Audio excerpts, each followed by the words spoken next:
Two. All right, we're starting. Okay, welcome everyone to U.S. History 1301. This is our lesson over the Civil War. Okay, and let's get started. All right, so last week, before Thanksgiving break, we had talked about the growing crisis over slavery in the United States. We talked about things like the Dred Scott decision. We talked about the caning of Sumter. We talked about bleeding Kansas. You guys remember this. And we talked about the growing popularity of a new political party that replaced the Whig Party, the Republican Party, and the rising star, Abraham Lincoln. Abraham Lincoln had challenged the very popular Senator Stephen Douglas in the Senate race for Illinois and had lost. But through that campaign, all the debates that he and Lincoln and Douglas did made Abraham Lincoln very popular. And so Abraham Lincoln, he starts to gain popularity across the country.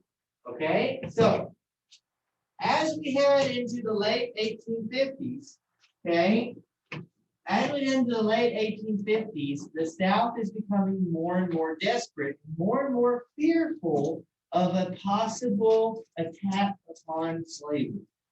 And these fears are confirmed with John Brown's raid of Harper's Ferry. Happens right in the lead up to the Civil War. John Brown, who was an abolitionist, who was like extreme, he was one of the guys that went to Kansas whenever they were fighting over would Kansas be a free or a slave state. And he killed a lot of people trying to make sure that Kansas would be a free state. Well, John Brown organizes 21 followers, and they seize a federal armory in Harper's Ferry, Virginia, hoping to start a slave rebellion. His plan is to gather weapons, distribute them to the slaves in Virginia, and start a slave revolt that will overturn slavery. Okay, now, John Brown is defeated. In fact, he's defeated by an American military commander, Robert E. Lee, who's in the U.S. military, and he is thrown in prison, and eventually he is hung for treason. Okay, now, this shows us the divide, and we talked about this a little bit before Thanksgiving break, I believe. But for people in the South, John Brown is a maniac, he is a villain, and he is evil. He wants to destroy slavery, the thing that has supported the South ever since it was established, pretty much. Meanwhile, in the North, John Brown becomes a martyr, someone who died for the cause of freedom for the African Americans in slavery. Remember on your test that one of the themes is the idea of liberty. Okay, liberty means different things to different people at different times. Okay, for John Brown, liberty meant liberating the slaves. For people in the South, liberty meant having the freedom to organize the government in such a way that defended the rights of slave states to have slaves. For Southerners, it's about property, having the liberty to have property, such as slaves, rather than having the liberty for slaves to be free. Anyways, but Southerners are outraged, Northerners are sympathetic to Brown, and this leads to more and more tension. Meanwhile, the Republican Party is continuing to grow in popularity. In 1856, that's when they had military commander Fremont. It was John Fremont run for president. He didn't win, but he got some votes. And that led to some building momentum for 1860. 1860 was a rematch, in many ways, of Abraham Lincoln and Stephen Douglas's Senate election. Remember, Stephen Douglas, he is a Northern Democrat, and he loved the idea of popular sovereignty. Stephen Douglas basically felt that popular sovereignty was the way to go. Let each state decide whether or not they can have slavery. But for Southern Democrats, that was not enough. Southern Democrats wanted slavery to be completely and totally protected. And they wanted slavery to be allowed to expand without having to mess with popular sovereignty. Because popular sovereignty failed in Kansas for the South. Remember, in Kansas, they voted to not have slavery, even though there was a large number of Southerners in Kansas that wanted slavery. And so for the Southerners, they don't trust popular sovereignty. They want slavery to just be openly protected. And so they nominate their own guy, Breckinridge. And so now there's two Democrats running for president. And then on the side, there's this other political party called the Constitutional Union Party with this guy named Bell that runs for president. He's not super important, but their political party like totally avoided the issue of slavery and just wanted to preserve the Union. Meanwhile, the Republicans were united behind Abraham Lincoln. He was not an abolitionist. He did not want to get rid of slavery where it already existed. But Abraham Lincoln was opposed to the expansion of slavery. So he was technically what we would call anti-slavery, not necessarily an abolitionist. But for the people in the South, Abraham Lincoln is an abolitionist, okay? Even though Abraham Lincoln says he doesn't want to get rid of slavery in the South, the Southerners, they read through his remarks and they honestly believe that he is out to take away their slaves. And so the Southerners, they are completely opposed to Lincoln, but this is a sectional election. Because the Democrats split in two, we have the Northern Democrats behind Stephen Douglas and the Southern Democrats behind Breckinridge. The Democrats are divided. And so now the Republicans who are unified can win. In the election of 1860, Abraham Lincoln becomes the first Republican to win the presidency. Now, this is a fuzzy map, but what you will notice is that the entire South, pretty much, except for Tennessee, Kentucky, Virginia, and Missouri, almost the whole South voted for Breckinridge. Stephen Douglas got a few votes. Bell got a few votes. But Abraham Lincoln won the entire North. Basically, every free state voted for Abraham Lincoln. And so Abraham Lincoln didn't even have to worry about the South because he had enough that he would win.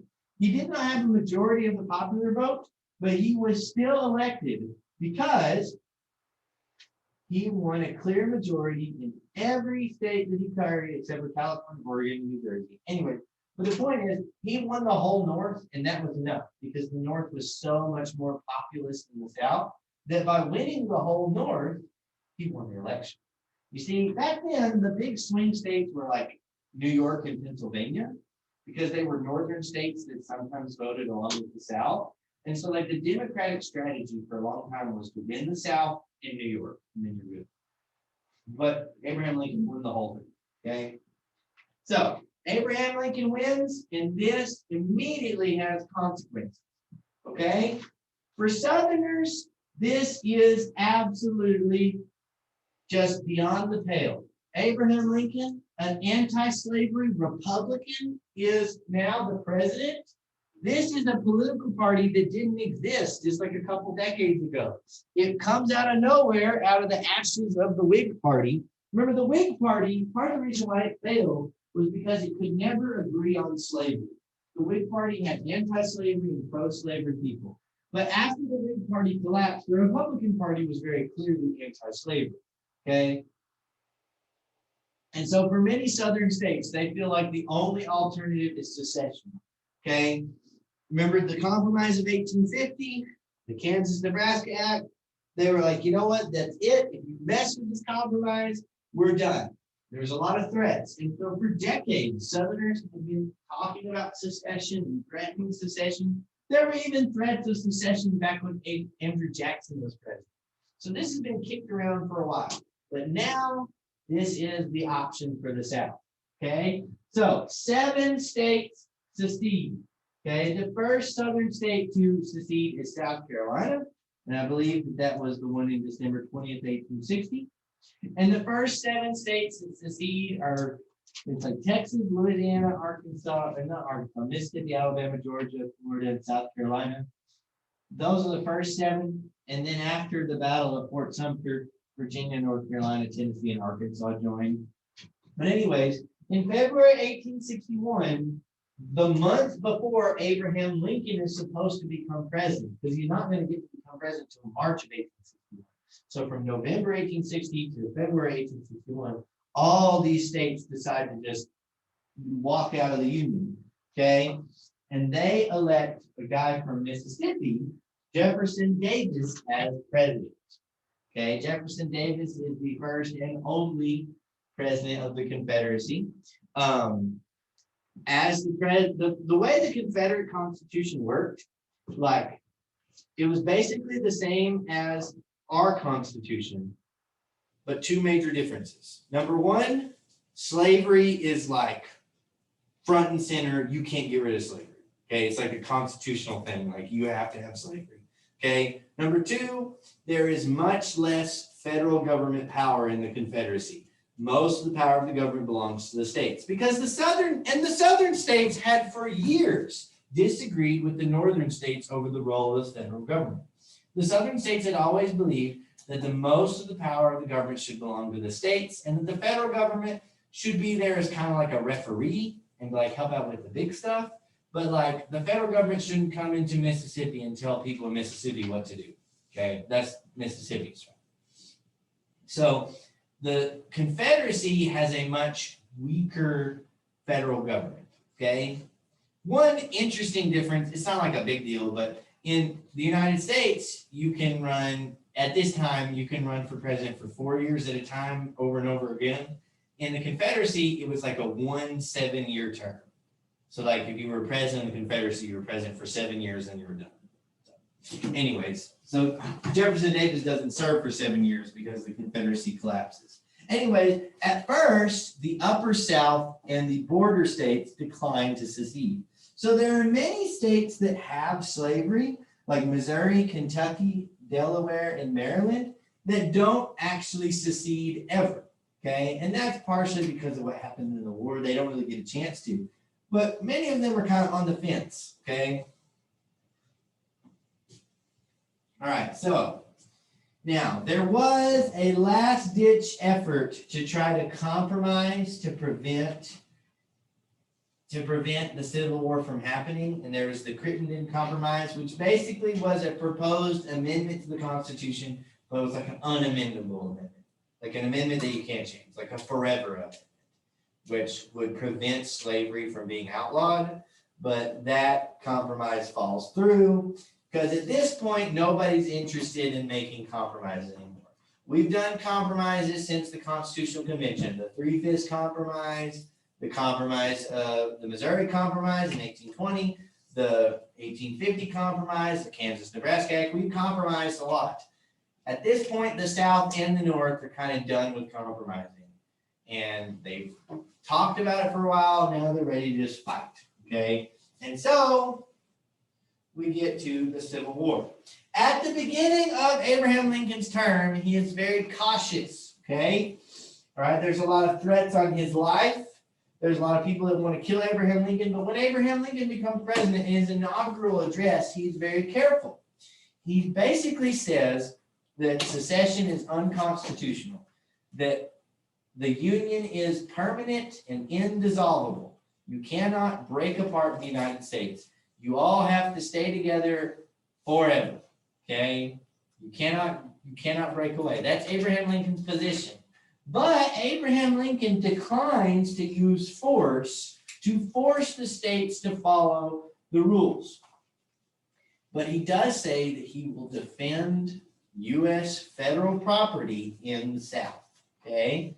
So that is like a fine line that he's walking. He's like, we're not going to go invade the South, but we're not going to let federal forts and federal property be overrun by this so-called Confederacy. Okay? His focus is on preserving the Union, and it is not at all on slavery. For the South, the war was always about slavery. But for the North, at first, it's about preserving the Union. All across the South, former members of the U.S. military resign and form a hastily constructed Confederate military. Okay? One of the most famous of these is Robert E. Lee. Robert E. Lee was he was a military leader from Virginia. He had served the United States during the Mexican-American War, and he was very, very talented. He was offered full command of the U.S. Army. The U.S. military offered Robert E. Lee to be the general to end the Civil War. That is one of those interesting what ifs in history, like the paper that y'all are writing this week, although probably none of y'all are doing this topic. But what if Robert E. Lee had decided not to join the Confederacy? Because he was a great general. We're about to talk about him, okay? But like he is a very huge part of the reason why the Confederacy lasted as long as it did.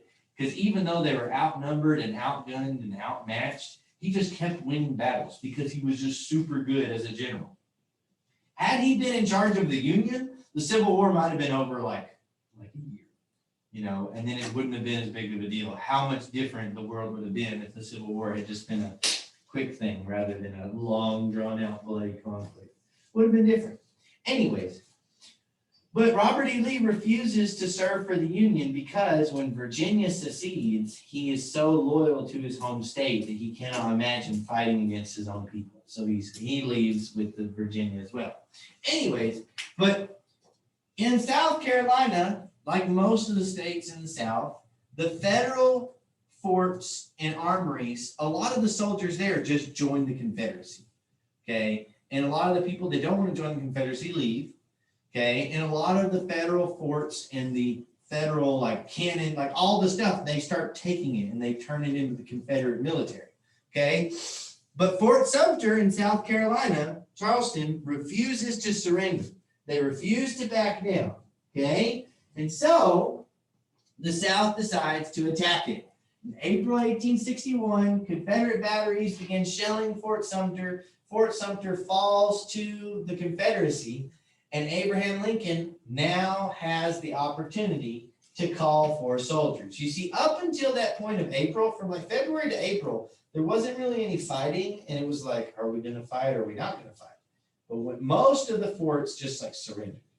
But Fort Sumter held on, and because they started fighting, because people started getting shot and killed, now Abraham Lincoln says, look what the South is doing. They're attacking us. I call for 75,000 volunteers to form an army to put down the rebellion. When this happens, the Upper South, they secede. Because Virginia and Tennessee and North Carolina and Arkansas, they're not going to supply troops to go fight other Southerners. So they secede and join the Confederacy as well. And so at this point, we are at war. Okay? So, this is another fuzzy map. We've got the lower South secedes first, the upper South secedes next, and then Missouri, Kentucky, and Maryland and Delaware, they didn't really have the opportunity to secede. At that point, the U.S. Army was kind of on the job, and so like they take over Kentucky and Missouri and Maryland and Delaware and prevent basically anyone from seceding. Like they're not going to let it happen. Even though there's a lot of people in Kentucky and Maryland or Missouri that actually joined the Confederacy, and in fact, there's a lot of Confederates in Missouri and Kentucky, their governments never formally secede because they never really get the opportunity to. Meanwhile, Maryland, they don't really get to secede because Washington, D.C. is in Maryland. And that really, really makes a lot of this very complicated because the capital of the United States is literally on the border with the Confederacy. And the capital of the Confederacy ends up being Richmond, Virginia, which is not that far away from the border with the Union, which means that there's a bunch of battles right there, right at the beginning. Okay, so now chapter 16, okay.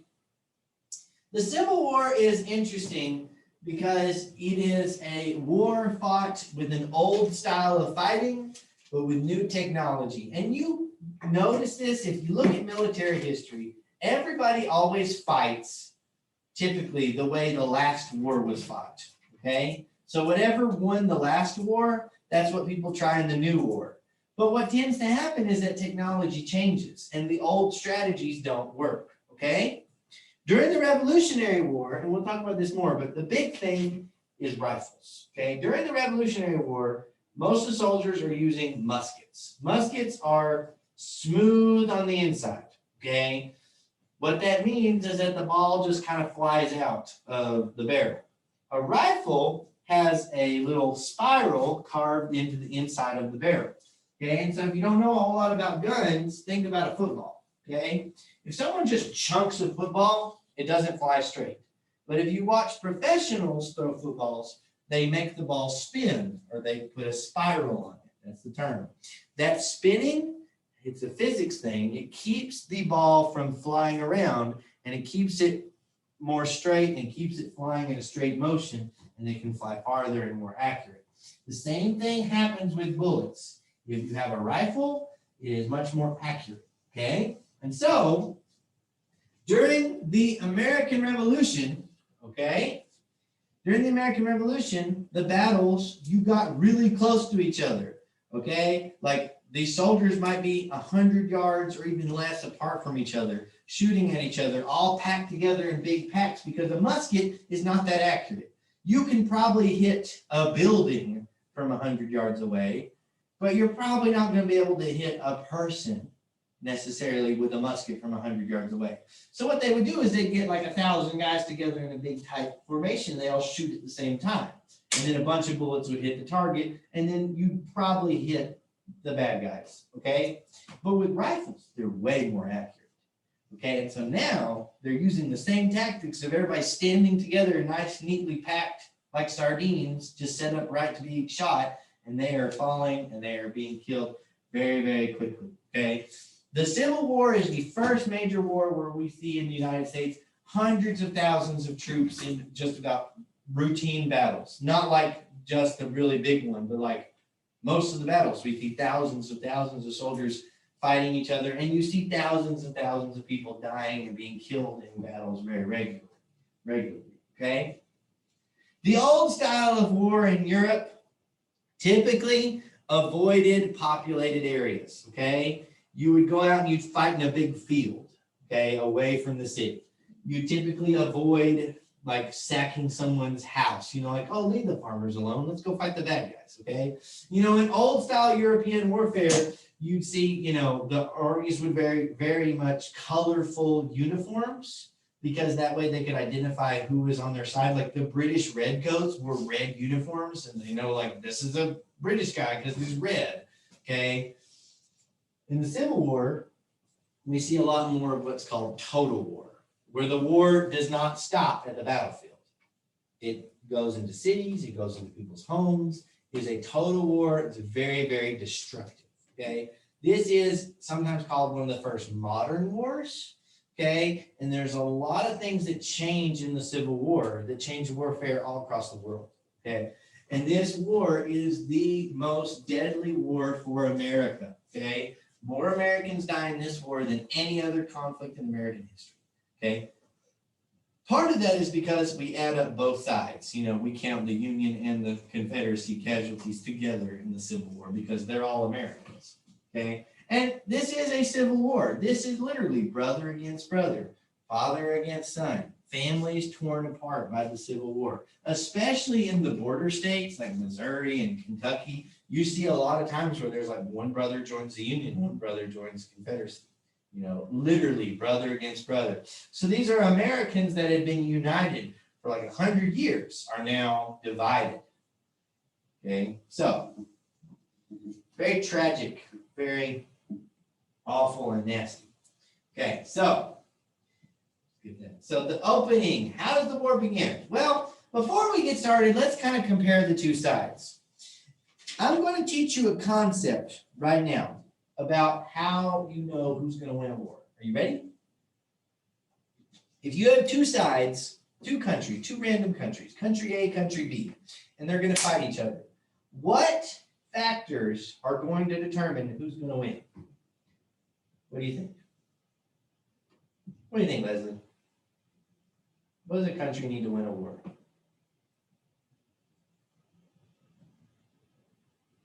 The resources. Resources, okay. Anyone else? Money? Mr. B, what do you think? People? Resources, money? These are all good answers. All good answers, okay? Determination. Yeah, you need to determine. You got to be determined, okay? You've already said the answer, but I'm going to say it in a very simple way. Stuff. You need stuff to win a war, okay? Just because someone has more population doesn't necessarily mean they're going to win. Just because someone has a better general doesn't mean they're necessarily going to win. But you need stuff. A soldier needs food. You don't think about that. A hungry soldier's not going to fight as good as a fed soldier. A soldier needs shoes. You're charging across the battlefield barefoot or in shoes that are falling apart. You're not going to be as effective as someone who's wearing new shoes. A soldier, later on, they don't have helmets back now, but later on we talk about helmets. We talk about rifles, guns, bullets. But you need oil to clean that gun. You need gunpowder, okay? You need wagons to carry the gunpowder. You need horses to draw the wagons. You need food for the horses, okay? You need clothing. You need uniforms. You need all this stuff, and that stuff is expensive. War is very, very expensive. If you look on paper, the Civil War, the Union had every chance to win the Civil War, okay? And honestly, it was almost a foregone conclusion, especially to modern eyes. When we look at the Civil War today, looking back on it from our perspective, we look at the number of factories the North had, the number of people the North had, and it's like obvious, like, of course the North is going to win. But at the time, it wasn't so certain, okay? Because if you look at it from the 1860s point of view, the South has a lot of advantages, okay? Number one, the South is on the defense. And on defense, you always have an advantage. You make the enemy come to you. You know that they've got to attack you. You're on your home turf. You know your home terrain. The people support you. It's a lot harder to attack someone than it is to defend them, okay? The math that they used back then was that if you're going to attack an enemy position, you need about 3 times as many people as they do. That was like the basic math, okay? So if you got a town defended by 20,000 soldiers, you're going to need about 60,000 to take them out, okay? Because with rifles and defensive, starting to be more and more defensively minded, more accurate and powerful artillery in the Civil War, it's really easy to defend. It's hard to attack. You've got to charge at an enemy line of rifles. They're firing at you while you're running at them. Okay, you're running at them from probably 100, 200 yards. They're shooting cannons at you. They're firing their rifles at you. And then when you finally get to them, they probably got a barricade that you've got to climb over. And while you're trying to climb over the barricade, they're going to be stabbing you with their bayonets. If you actually manage to get past the enemy position, now you're in a fist fight or a bayonet fight, and you've got to kill and hack your way through the enemy lines. You better hope that your buddies came with you. Okay? It's hard. It's hard to attack. Okay? The South wins a lot of the battles of the Civil War because they're on the defense. They have struggles when they try to attack the North because it's easier to be on the defense. At the same time, the South has a lot of rivers. This is something in geography that a lot of people don't think about. But if you look at Virginia, Virginia has several large rivers that cross across Virginia from the east to the west, okay? It's hard to attack someone. It's even harder to attack them over a river, okay? All right, there's not a bunch of bridges. Those bridges are going to get burnt down or destroyed right at the beginning of the war, okay? So you've got to cross a river while they're shooting at you. It's tough, okay? So even though Richmond and Washington, D.C. are like right next to each other, it's like they've got a wall of water surrounding them and protecting them. It's tricky, okay? Furthermore, the South has a lot of very experienced military leaders. A lot of America's most talented generals and military officers are from the South, okay?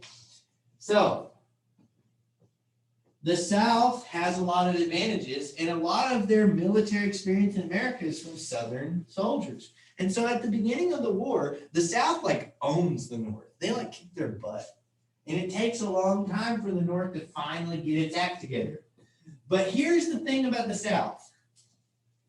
They can only win the Civil War if it's a fast war. Because the longer the war goes on, the more Northern soldiers get trained, the more Northern soldiers have more stuff, and the more that the manufacturing and manpower advantages overwhelm the South. Eventually, the North is going to just have so many soldiers and so much stuff that the South can't keep up. So the South's goal in the Civil War is to stay on the defense, make the North pay, make the North realize they can't take them out, and maybe win a couple big battles, and then Britain and France might join them. The South pins its hopes on Britain and France. You see, Britain and France have not really been friendly with the United States, okay? And so, for Britain and France, they're kind of happy to see the South secede, okay? Britain wants the South's cotton because they have manufacturing in England that uses Southern cotton. And Britain just can't resist getting a chance to rib at the United States, like, ha, look at you, the South seceded, loser. Okay, so the South, they immediately like send out diplomats to Britain and France, like, please help us, help us. But Britain and France never fully commit because they're kind of waiting to see if they're going to, who's going to win. Okay, so the South goal is to win like one big battle, show everybody that the South can be independent, and then Britain and France recognize them, and then maybe they'll get to be free. That's like the South's goal. Okay, the South is never going to go and like conquer the North. That's not going to happen.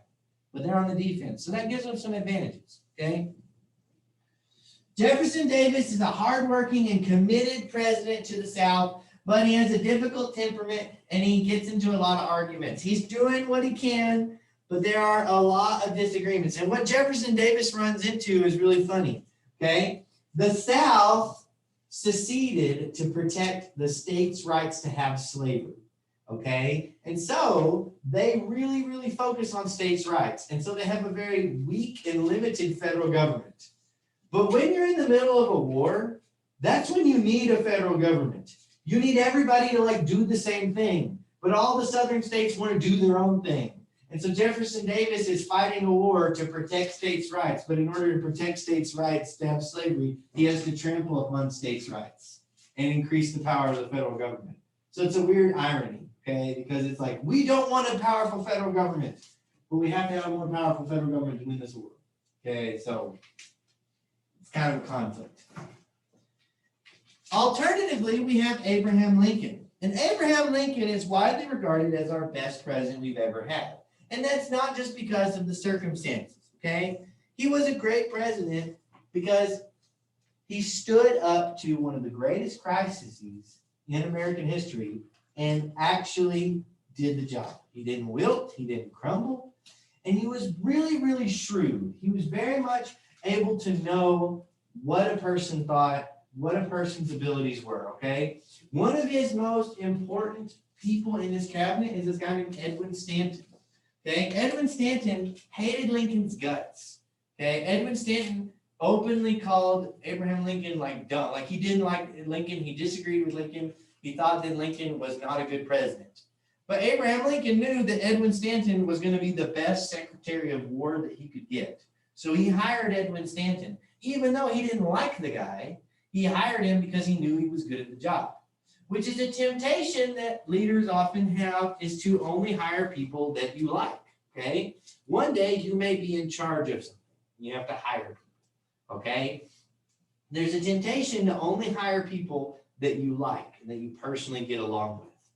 And sometimes that works out, but sometimes your friends aren't the best workers, okay?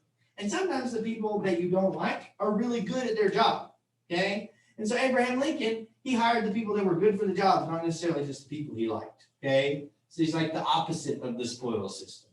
And Edwin Stanton ends up being a great Secretary of War. Actually, by the end of the Civil War, they become friends because both their sons die. Weird. Like, they both of them have sons that die, and they like bond over their like mutual grief. And like by the end of the war, they're like buddies. But at the beginning, they hate each other. So, anyways, but Abraham Lincoln, he was a very superb politician, and he willingly overlooked withering criticism and personal slights. Okay, he was not the type of person to like get offended and then be like, I'm firing everybody. Not like an Andrew Jackson. Okay. He was not easily flattered or overawed, and he never allowed personal feelings to blind him to his larger objectives. Okay?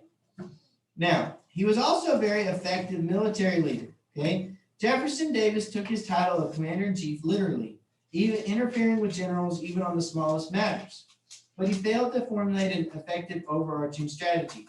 Lincoln had a clear grasp of the challenge confronting the Union, and he accepted the counsel of General Winfield Scott, okay? And he followed that strategy. So, General Winfield Scott was the leader of the U.S. military when the Civil War began.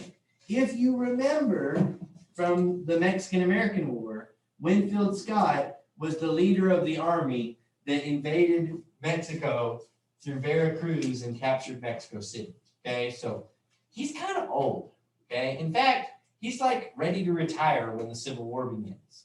And he's too old, and he's like, I can't go out and lead battles. I can't go out on like the battlefield all the time. Like, I'm gonna retire. But before he retires, he does say, listen, this is how you win the war. And Winfield Scott came up with the solution that won the war. It was called the Anaconda Plan. Okay? The Anaconda Plan was to think of the way an anaconda kills an animal. It suffocates or strangles an animal.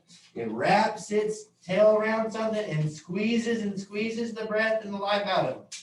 But one interesting thing about an anaconda is if you struggle against the anaconda, it doesn't squeeze. It just holds steady. It waits till you take a breath and you breathe in, and then it squeezes. So, just so you know, if you get attacked by an anaconda, first off, I don't know how that happened, and I'm sorry. Okay, I don't know if this will work. Don't like going like I'm gonna go fight an anaconda using Mr. Baxley's advice. Okay, like, I'm not an expert on fighting anacondas, but don't breathe in, because when you breathe in, it'll squeeze tighter. Okay, you just kind of like stay still as much as you can until you get rescued. Okay, or I don't know. Don't play with anaconda. I don't know why. Just don't do it. But anyway, but the point is that it's not going to be overly aggressive. What the South needs is trade. The South grows cotton. They sell that cotton to England and they buy the stuff they need. That works during peace. But during war, that's a problem because the North has a far superior navy.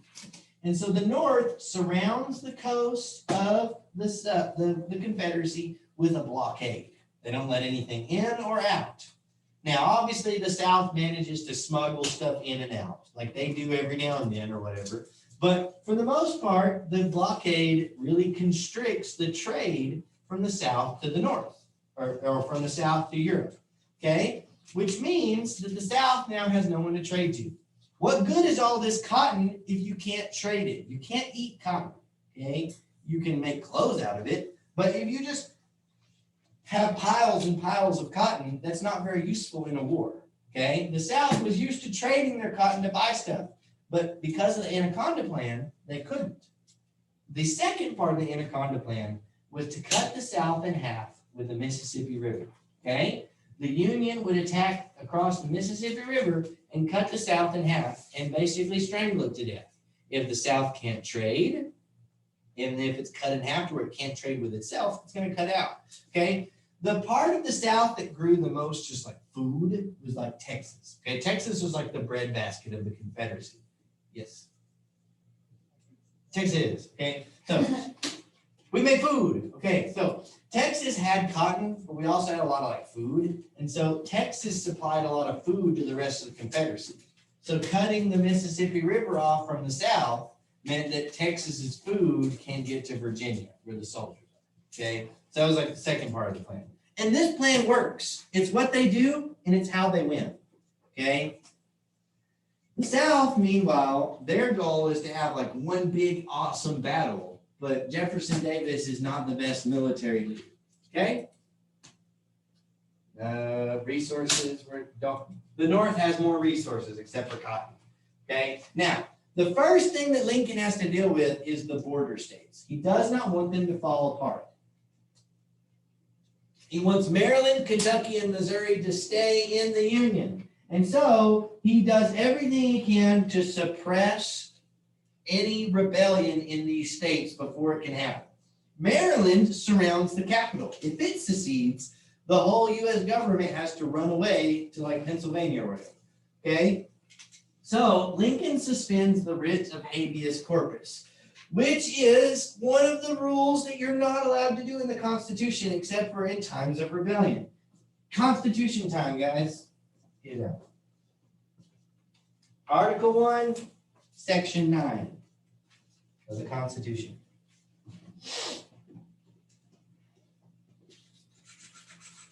Or is it Section 8? Yeah, no, Section 9. Article 1, Section 9. The privilege of the writ of habeas corpus shall not be suspended unless when in cases of rebellion or invasion, the public safety may require it. The writ of habeas corpus is the right to know why you are arrested. Okay? It like has to do with like the government can't just arrest you without a reason. Okay? And you're supposed to have like a trial and all that stuff. Okay? When the Civil War happens, it's a rebellion. So you can suspend the writ of habeas corpus. Abraham Lincoln basically says in Maryland, the laws are suspended, like the regular rights that you have are suspended. If we even have a suspicion that you're a Southerner trying to start rebellion, we're just going to arrest you. Okay? So they go through Maryland and they nip secession in the bud. Anyone that's trying to like, hey, let's secede, guys, they just like throw them in jail. Okay? All right. Now, some people look at this and say, especially people because there's some people in the North that are sympathetic to the South. They're like, let's just let them go, guys. You know, they don't want to be with us. Let's just let them go. And so some people in the North are like, hey, look at this. Abraham Lincoln's a dictator. He just took away the writ of habeas corpus. Now, technically, it was constitutional because it was a rebellion. But some people look at this and say, oh, Abraham Lincoln's doing way too much. But this is necessary to keep Maryland from seceding, according to Abraham Lincoln. Okay? Then the Union forces immediately, their first priority is Kentucky and Missouri. Keep them from joining the Confederacy. Okay? And so the Union armies, they invade Kentucky and Missouri and stop them from being able to secede. At the same time, there are certain parts of Virginia that are not super stoked about secession. Okay? The part of Virginia that was pro-secession was the coastal part and the southern part of Virginia. The eastern and southern parts of Virginia are more on board for secession. The northwestern part of Virginia, which is in more of the Appalachian Mountains, they don't have as much slavery. Their culture is less southern and more mountain. Okay? And they're not big fans of secession. They don't want to be part of the Confederacy, so they secede from Virginia. So we have secession from secession, secessionception, okay? This is how we get West Virginia, okay? Virginia and West Virginia used to be one big Virginia, okay? But West Virginia, the counties of West Virginia, they break off from Virginia during the Civil War. And then they actually apply to join the Union as a state, and they are allowed into the country as a state. And so that's how we got West Virginia. They seceded from secession. And the South is like, you can't secede from a state. Wait. You're not allowed to secede. Wait, we did. Anyways, it's funny to me. Anyways, moving on. Now, these border states are important, and not just because, we don't want more states to join the Confederacy. But there are major rivers that depend upon Kentucky and Missouri. Obviously, we have the Mississippi River goes up through Missouri. And so if the South had Missouri, that would increase the amount of the Mississippi River that they had control over. Okay? But also, you have the Missouri River, okay, which is a major waterway kind of going into the western states. And we have the Ohio River. The Ohio River is on the northern border of Kentucky. If Kentucky joined the Confederacy, that major river, the Ohio River, which Ohio and Indiana and Illinois all use, would become part of the Confederacy. And that could disrupt a lot of travel, a lot of transportation, a lot of trade. Imagine in some weird scenario where Kentucky joined the Confederacy and they won. All right, we'll pick up there tomorrow. Y'all have a great day. Basically, the border states are important, and they use the border states to invade the South, okay? Yes, what's your question? For the research center, Uh-huh. what would you like, for the questions raised, it says paper asks thoughtful questions of the source under consideration. Yes. So